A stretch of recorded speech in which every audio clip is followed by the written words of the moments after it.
שמש דקה ומרפא בכנפיה.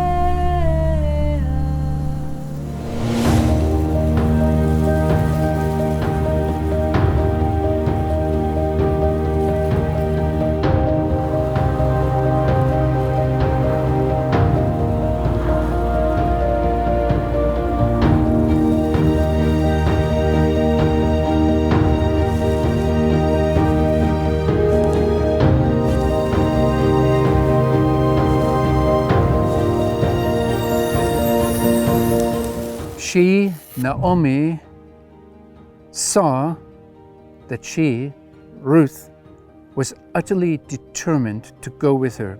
So Ruth was not the little girl who didn't know what to do. She was not without a determination, without a will. If we transfer it and think about today's Christians in their relationship to the Jewish people, she was not one of those who admired everything the Jews or a rabbi said or did. She knew exactly what she wanted, and she consolidated, strengthened herself in her opinion. She insisted on it with all the logic of her heart and strengthened her spirit. So Ruth's speech was firm and assertive. Therefore, Naomi stopped talking to her. We have to see, we have to image, to picture this situation and see that Naomi did not gratefully and joyfully embrace her daughter-in-law. Ruth's behavior could not pull her out of her deep despair and bitterness. Naomi turned silent, and perhaps it was a stony silence.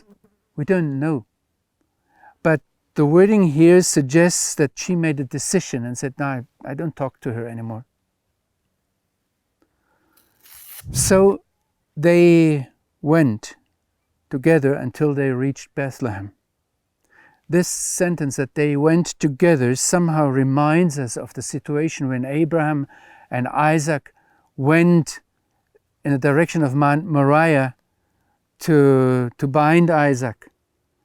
And it's very similar, but there's one word missing, and that is the word that they went together. I just want to alert you that there are these little hints in the text that are worth discussing or thinking or praying about them.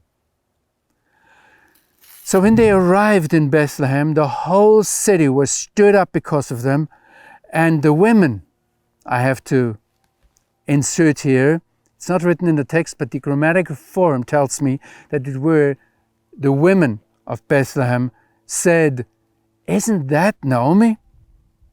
The men might well have been present in that situation, but it was the women who spoke.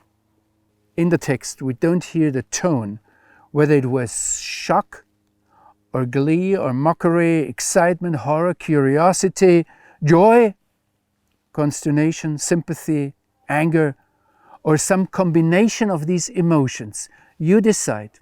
You make up the story, and you ask yourself what is best fitting. But in any case, the people of Bethlehem abandoned Naomi to her fate. They did not make a party or welcome her with a cake or food or a whatever barbecue, even though it was the time of the harvest. So they had a lot, but they left her to herself. How different. We might think of that, how different the father of the prodigal son received his son. It's actually a question, and the rabbis asked that, why in fact the townspeople went out to greet Naomi, or why they happened to be in front of the town. If you walk into one of the villages here in the Judean hills, you might well not be seen, because the people are in their houses, the people are busy, the people are sleeping, whatever they are. The rabbis say that, and it's a legitimate question, they say that all the townspeople were together because they were at the funeral. The Midrash says the moment Ruth the Moabitess arrived in the land of Israel, the wife of Boaz died. So there was a funeral. But this is speculation, we don't know. Anyway, abroad, Naomi was able to hide behind her anonymity and was able to somehow get away. Here she was the center of attention, and the women said to them and to each other, "Isn't that Naomi?" And Naomi replied, "Don't call me Naomi, the lovely one, the pleasant one, call me Mara, because Shaddai, the Almighty One, has dealt with me bitterly." Now I'd like you to hear the sequence of the sentence. I turn it a little bit around because it starts with an I. I left full. Empty has brought back me the Lord.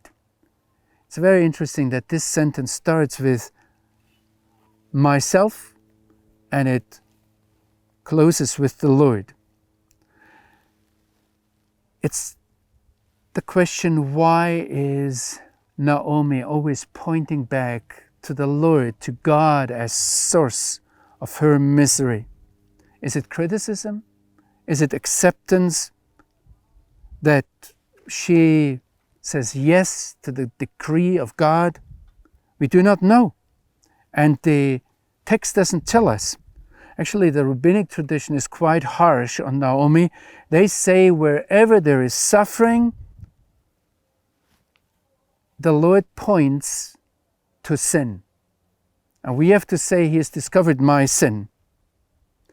And it's interesting that the bitterness of Naomi is directed towards God, at least to a huge part.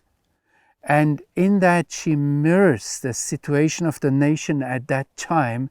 In the book of Judges we see that, yes, the misery and the catastrophic, unclear situation in the land of Judah was a consequence of the nation's own decision and actions and disobedience. But there is also this question, why God, O God of Israel, has this happened in Israel? So Naomi returns to Bethlehem bitter, and we might say she didn't come back to start a new life. She came back to die.